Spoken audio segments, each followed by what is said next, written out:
Purdue is searching for its first Big Ten home victory in the Darrell Hazel era. Will they get it on Saturday against Minnesota? Hey guys, I'm Stacy Clarity here with Kyle Charters. You recognize him, and you might know who this guy is too. Former Boilermaker quarterback, receiver, and tight end. Dolapo Macarthy joins us. Okay guys, so what do you think? Is this the week? I mean, Purdue can win, but should Purdue win? Yes. I think this is the week. Yeah, I just think that Purdue played well in the second half last week. If they can do that again and quit hurting themselves, then that's good. And I think as equal a part of that equation is that Minnesota is really beat up. They're extremely limited on offense, and I think the pins are there for Purdue to knock over, and it's just up to Purdue to do so. You agree? Yeah, I agree. I agree 100%. I think it's time. First Big Ten win of this season. We're at home. I think the guys are going to come out with a chip on their shoulder and ready to prove that they're ready to turn the corner. Confidence has kind of been the buzzword, even before the season started. I mean, the guys were talking about that, coming off that offseason that they had that they thought was, really productive, and we keep hearing about it now. Even though they're 1-4, David Blau says this week, we're the most confident 1-4 team in the country.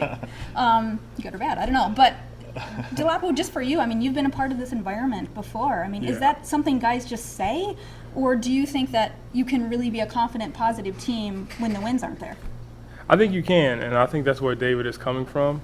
I think David knows their capabilities, and after the fight that they had with Michigan State last week, being that they're the number 2 team in the country, that gives you some confidence to know that you can go in there and compete with one of the best, not only in your conference, but also in the country.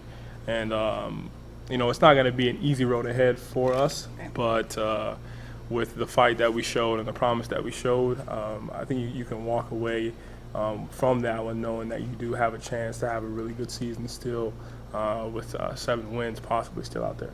Some people hate moral victories, but as a former player, did you buy into that, or what did you feel about that? Because you could play well in a loss.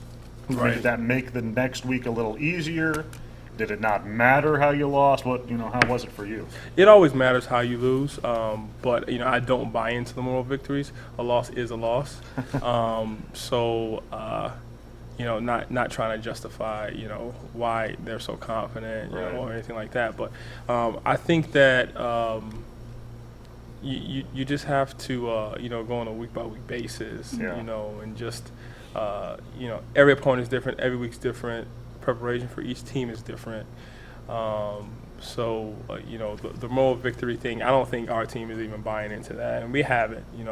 The past 2 years we struggled, and a lot of times we came close and we fell short. But we never walked away, happy about what just happened. We always looked at the film, tried to reevaluate ourselves and see what we could do to make the outcome different. So I don't think they're buying into that. I think they're just capable. I mean, they're confident based off of what they know they can do. So Minnesota has a little bit of a quarterback controversy, although, of course, the head coach won't call it that because head coaches never do. But Mitch Leidner will start this week, Jerry Kill did say, even though they pulled the shirt off the freshman. I can't remember his name. Who cares? Croft. Demery Croft. Demery's a tough first name to remember. Yeah, Demery. How about Dolapo?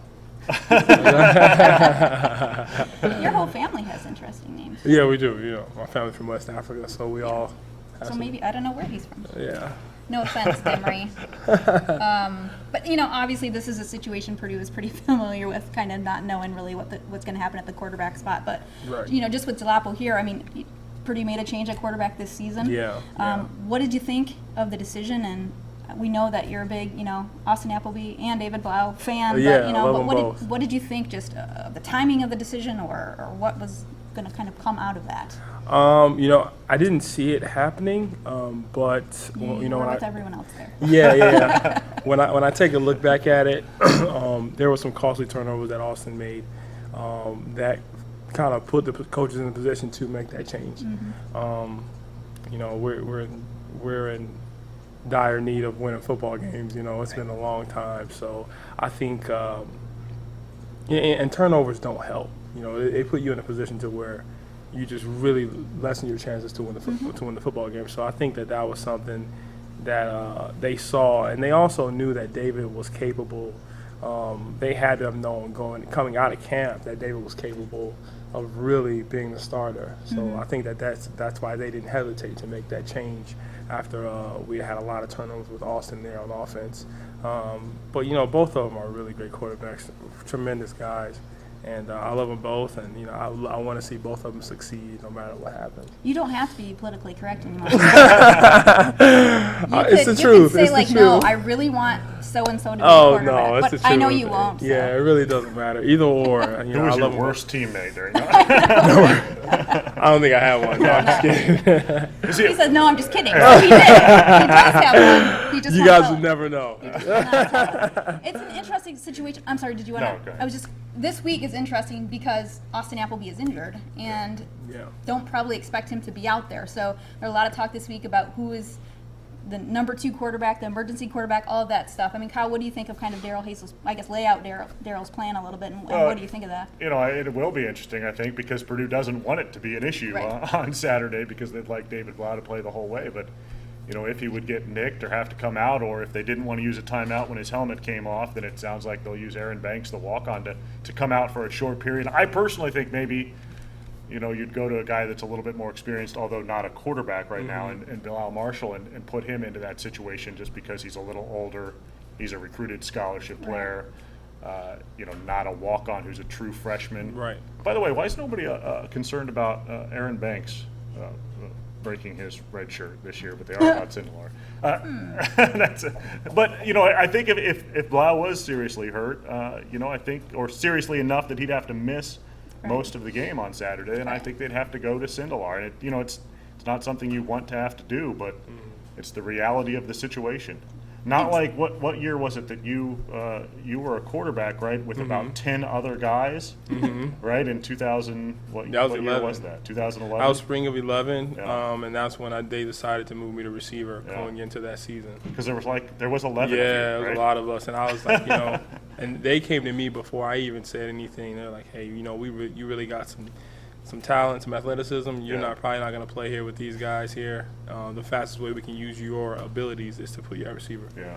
Would you think, I mean, obviously having been in this spot kind of that Bilal Marshall is in right now, I mean, would it have been easy or hard to be an emergency quarterback when you haven't played the position in 2 years? It'd be difficult. Yeah. It'd be very difficult because you need to get that muscle memory, those repetitions. You need to get used to that game speed. Yeah. And also be able to step in that huddle and command guys and let them and allow them to trust you. Even though you are just an emergency backup quarterback, you still need to be able to command the troops. And if you haven't had that experience in a long time, it's going to be tough to do that. With the hand signals they're doing now from the sidelines, I wonder if they would even know what the other ones, Yeah. Yeah. Because Oh, it's well- like, okay, receivers are looking at one guy and the quarterback's looking at somebody. Right. I wonder if Bilal would be like, oh yeah, I know what this play is. Right. I feel like he would only know what route he had or whatever. No, I think he He's a might. smart- But I was a he's a smart smart kid. guy, Yeah, yeah. he'd know. So because we have Dolapo here, I know a lot of you guys want to know what's going on, so just give us an update on you and what you're up to. Obviously, you're writing for us, but, what's your real life? Well, besides being a guest columnist on Golden Black, I'm a supervisor at a Target in Chicago. I love what I do. I get an opportunity to manage a team of people, and just work towards a goal each day. And it's been a blast taking everything that I learned from football and applying it to my role now. It's definitely a change of pace, being out there in corporate America. But it's a lot of fun. And just working, making sure I stay in the gym, stay active, and keep my physique the way I like it. It's important to your fiance. It is. It's important to her. Yeah, I got engaged on Mother's Day, so planning a wedding sometime in the near future. I've got a 2-year-old boy at home that keeps me busy. So, I'm a family man now, and just taking it one day at a time. That's all. Just having a blast spending time with my family. Because being away at school for 4 years, you don't get to see your family as much, and you miss out on a lot of birthdays, parties, and all types of things. And now you get the opportunity to do those type of things, to spend time with your family. Really feels good, but I do miss football. I'm not gonna lie, but that's why I'm staying connected with writing these columns and coming out here as much as I can, supporting the guys, because as time goes on, I'm probably gonna get more and more disconnected because those relationships aren't going to be there. But it's a lot. I still have a lot of really good friends on the team, so I make sure stay around and stay connected while I can. At least half the people on our message board think you're our best writer already. So They think so? Yeah, Thank you guys. Thank you. I tried. I really do. Stacy, give credit to Stacy because she reminds me of like Coach Parker when I was playing. Like she is tough on me. She's like, this isn't good. She's giving me all types of pointers and tips. So that's the censored version give credit too, to that she's Stacey. giving you. The uncensored version we hear. Yeah. Thanks. What is this? I don't even want to know what you tell Kyle and the guys. So No, but you've been very good. Pleasantly, Thank you. Pleasantly surprised, and everybody loves you, so that's easy. it's good. Should I not have said Pleasantly surprised is sort of a backhanded compliment, Well, I isn't don't it? know. Sort of. But, You're intelligent. well, I'm you're not a good writer, interview, but so you don't write. yeah, I'm not a writer, so I mean. Jeez, people getting all over me. That was hard. Let's move on to something else that's not talking about me. Key matchups this week. What do you got? And then predictions. We got 6 minutes? Well, I mean, there's some obvious stuff. Purdue has to not beat itself. No Yep. turnovers, no penalties, or at least fewer of those. None that come within their own shadow of their own goal, which they've done 3 times in 5 games this Yeah. year. But outside of that, I think if Purdue can defensively get an extra guy up in the box, stop Minnesota from running, force whichever quarterback it is, Demery or Mitch, to throw the ball. They've not proven this year that they can get the ball down the field at all. And if you can do that, stop the run a little bit, then I think Minnesota has real problems scoring. Unless they get a short field. Don't give them a short field. You know what? It's sad, but I don't know You don't much have to break about it down as Minnesota. much. That's all right. It's our job. Yeah, I don't know much about Minnesota. I just know that they're a tough team. Last year when we played those guys, Yeah. they were tough.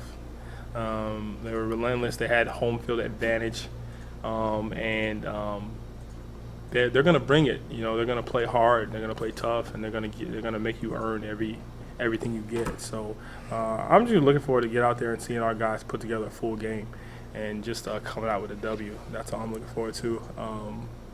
And just put it together. That's all I want to see, and get a W. A lot of people want to see it being put together. How much does the home crowd affect you guys? Tomorrow, it's fall break. There won't be as many students. Yeah. How much did that matter to you guys when, maybe there wasn't as many people there and the energy, maybe you had to try and manufacture it a little bit yourself? Yeah, you do, because you really feed off the energy. It matters a lot. It really does. I know we haven't won a lot of games and had a lot of success recently, but I've been able to really rally and get pumped up away games more than at home games when I played here, because the away crowds are yelling, screaming, saying all types of crazy things, and you feed off of that energy and it livens you up a little bit more, and you're like, this is what big time football should be like. And we haven't gotten that at Ross Aid for a while. I mean, sometimes it's here, sometimes it's there. I know when we played Notre Dame at night, they show up. We play Notre Dame, they show up. When we play when we went to Indianapolis, they showed up. So it's here and there, but I mean it matters a lot. Players really, really feed off of that. I mean that's when you look at the SEC schools and Pac-12 schools, they sell out their crowds and stadiums are crazy, and you see crazy things happen on the fields because those guys are jacked up because the crowd is into the game and they do things that they don't even think they can do. So it plays a huge role, and I'd love for us to get that stadium filled back up. We have a question for you. Have you had a chance to catch any balls from Sindelar? From Sindelar? Did you? Maybe like pre-practice, a couple of passes. They want to know about his arm strength. I just didn't know if you had. He's got a strong arm. Yeah. He got a strong arm. Yeah, he does. He does. I don't know how accurate he is yet, but he's got a strong arm. Relationally to the other guys, do you know? Close to Austin. So Austin. As far as strength goes. Gotcha. Because I think Austin's our strongest. He has the strongest arm out of all the quarterbacks we have on our team now. He showed it on that Hail Mary. He threw that yeah. ball 65 yards in the air. How far can you throw it in the air? Me? Yeah. I can probably get 60. I've taken a lot of hits in my shoulder over I was the like, we need to years. text someone for verification on this. Oh, I can probably get 60. Yeah. Who's got a football? Yeah. You got a football? Let's get outside and go test this thing. We just make Kyle to run to see how far 60 yards is. Yeah, we see how long it took me to get there. Yeah. You run. That's not a problem. All right, guys. So you're both picking Purdue. Oh, yeah. You wouldn't ever not pick Purdue. I would never not pick At least Purdue, not yeah. publicly. Never. Never not pick Purdue. I think it'll be on the site soon, right? But I've got Purdue 24-13. I picked Purdue as well, 21-10, I think. I don't know, just because It's still an Just says upset. Vegas got 21-10. them by Vegas got Minnesota. Minnesota by 3. Can I say I've got Purdue 28-7? 7. There you go. All Yeah, I right. think our defense is really going to step up. Yeah, and I play think. well Yeah, this week. I think Purdue's defense. 28-7. So what happens if you're wrong? Nothing. No, it just as long as we win, I really don't care. I just throw that out there. Yeah, Daryl Hazel talked about wanting to not be close this week. So. Yeah, yeah. But I still think, again, like I said earlier, they would take a close win. Yeah. I don't think he matters if it's close. Oh If it's a yeah, win. doesn't matter at this point. Thank you so much. No for problem. being Thank you here, guys for Dolapo. having me. Thank you so much. Kyle's a kind of pleasure. paid to be here, so Yeah. but we'll still thank him. gotta be there.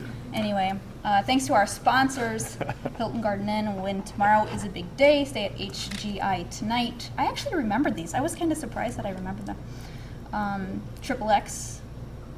I'm testing you now. Now you're testing me? I have them written down though. On the hill, but on the level since 1929. Trent Johnson from State Farm. Love Trent. He is also my agent, so trentismyagent.com, right? Mm-hmm. You can go get him and Basham Reynolds. Obviously, thank all the folks over at Basham Reynolds. And again, everybody, Alan, Brian, Kathy, Will, Dolapo, Kyle. That's it, I think, right? And all the folks at WLFI. Thank you so much, guys. And we will see you next week on Gold and Black Live.